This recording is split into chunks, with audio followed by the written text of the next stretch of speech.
Hello, good morning. Gagawa tayo ng ating ulam para sa ating pananghalian. Gagawa tayo ng tortang talong.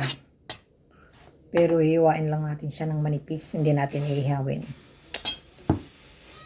Gagawin natin siyang torta.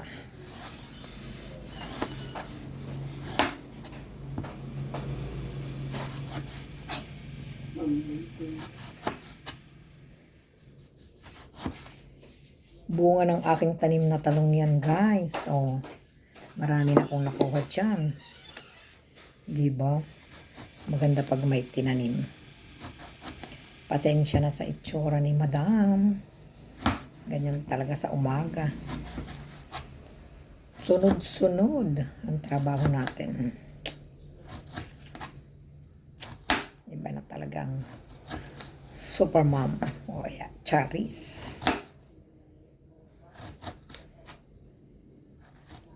Gagawin nating torta.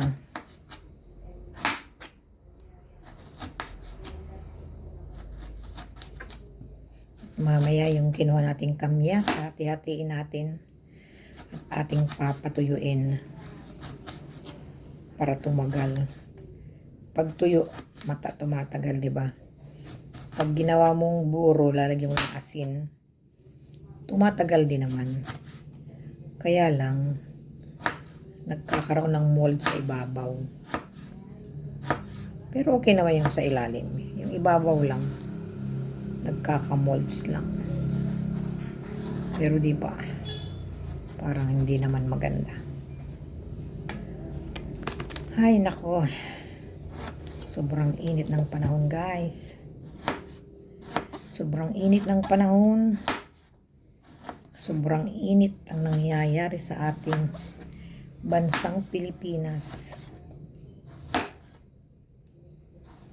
Wala pa ring nakukulong, di ba? Ang daming may sakit, hindi makapagpagamot kasi walang pera, kasi walang pondo. Sabi nila kulang ang pondo. Nasaan ang pondo ng PhilHealth? Pag humingi ka ng tulong sa PhilHealth, sa DSWD, magbibigay sila pero hindi sapat. Ang ating hospital na gobyerno, nasaan ang mga gamot? Magbibigay sila ng reseta na mga mahal, lalo sa may mga sakit. Pero wala sa loob, wala sa butika ng ospital. Kailangan lumabas para bumili sa labas. O di gagastos ka rin. Marami ka rin gagastusin. Paano nga kung walang pera? Di ba? Yung mga mayayaman dyan, bikini men. Lalo na yung mga pondo-pondo natin dyan, bigay natin sa nararapat pagbigyan.